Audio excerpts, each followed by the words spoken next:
Hey, smiley faces and dead spaces.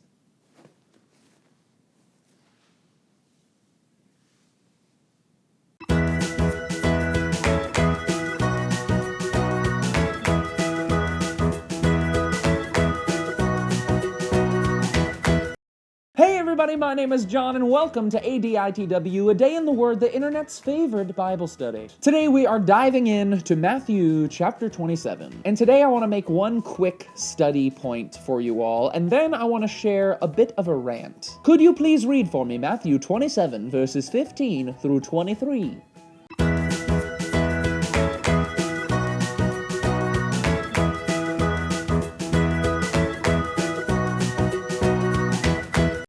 Okay, here we find Jesus in front of Pilate, the governor. And first, I want to point out that Jesus doesn't say much through this entire trial and crucifixion. You would expect at this point for Jesus to be working really hard to make a good case for his divinity, but Jesus provides no defense for himself. He pleads the fifth. And I think that sometimes in our lives, when we're struggling with doubt or deciding to first come to faith, we sort of put Jesus on trial and say, prove yourself. We expect God to perform some miraculous sign or do some song and dance in order to prove that he is real to us. But Jesus doesn't do any of that here. His one action of sacrificial love poured out on the cross presents a much stronger case than any argument ever could. In a way, his crucifixion was the trial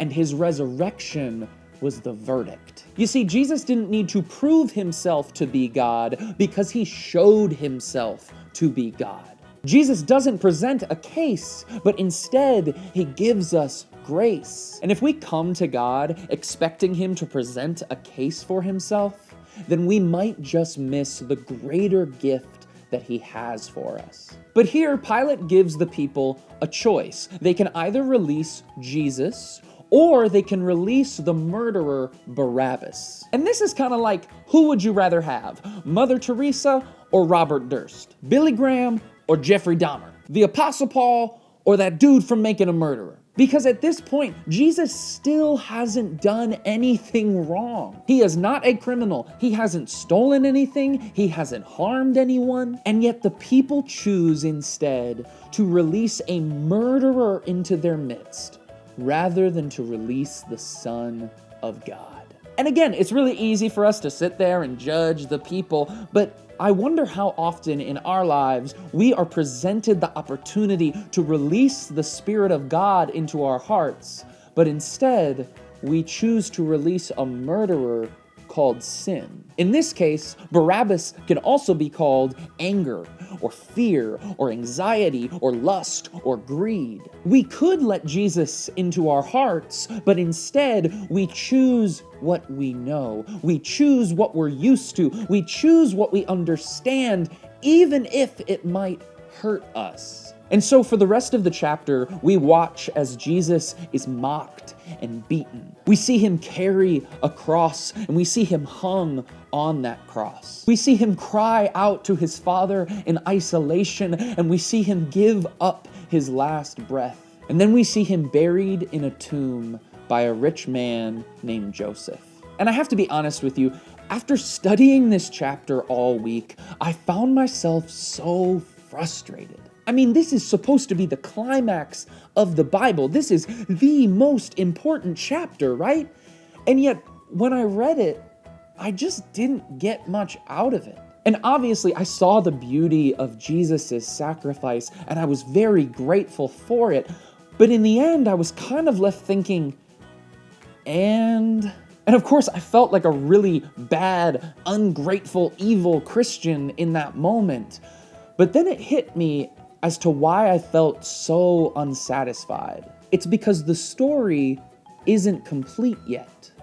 Chapter 27 doesn't really mean much if chapter 28 never comes. Jesus' act of sacrificial love on the cross ceases to matter if he does not rise from the dead 3 days later. And this is why we can read this chapter and feel incomplete. This is why we can read it and not get much out of it, because you don't get much out of a crucifixion without a resurrection. And I think that perhaps in the church today, we get so focused on the cross and on the sin that Jesus is saving us from that we sort of forget about the resurrection and what Jesus is freeing us to. In a way, we're sort of caught in chapter 27. And so people on the outside look at our faith and they say, so what?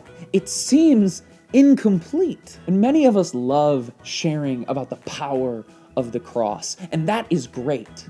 But I would argue that until you also share the power of the resurrection, you haven't told the whole story. On the cross, Jesus saved us from our sin. He took that burden away. But next week, at the resurrection, we're going to complete the story by talking about what Jesus is freeing us to. Hey y'all, thank you so much for watching another episode of ADITW. I hope you enjoyed it. I hope you learned something from it. As you all know, we are almost to the end of our study of Matthew. We're going to start a new book in a couple weeks now, but before we do that, we are going to do another Q&A episode. So if you have questions about the Bible or about Bible study or about the most effective ways to study the Bible, all questions surrounding the Bible, please comment down below for your chance to get your question answered on the show. Again, I thank you all for watching. I will see you next week for the resurrection. He is risen indeed. I love you all. Keep being awesome.